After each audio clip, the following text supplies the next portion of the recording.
எல்லாமே ஓடி வரும். வீட்லயாப்பா இருக்கீங்க? ஆமா. ஓகே ஓகே, நான் சொல்றதை மட்டும் நல்லா கேளுங்க. ஈசிஆர்ல போலீஸ் கை போட்டாங்க, நிறுத்தாம அப்படியே ஓடி வந்துட்டாங்க இருந்து. இப்போ அவங்க என்ன பின்னாடி தான்ப்பா துரத்திட்டு வந்துட்டு இருக்காங்க. எனக்கு அது வேற என்ன பண்றதுன்னே தெரியலையே. ஒரு வாரம் உடச்சிருக்கிறேன், இது தெரியாம வச்சாரா? அது ஒரு அர்ஜென்ட்ல வந்துட்டேன்ப்பா. சரி, எனக்கு ஒரு ஐடியா. நீங்க என்ன பண்ணுங்க, பின்னாடி தான் துரத்திட்டு வந்துட்டு இருக்காங்க. சார் இல்லை சார், அப்பா ஸ்லிப் ஆகி கீழே விழுந்துட்டாரு, அதனால தான் நான் இவ்வளோ ஸ்பீடில் வந்தேன் அப்படின்னு சொல்லி நான் சமாளிச்சுக்கிறேன். நீங்கள் அதுக்கேற்ற மாதிரி மட்டும் மேனேஜ் பண்ணிக்கோங்க. என்ன, பை பை பை, நான் வந்துடுறேன் சீக்கிரம். A few moments later.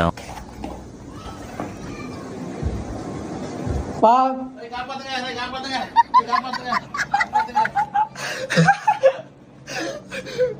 போலீஸ்லாம் வரலப்பா, சும்மா பிராங்க்.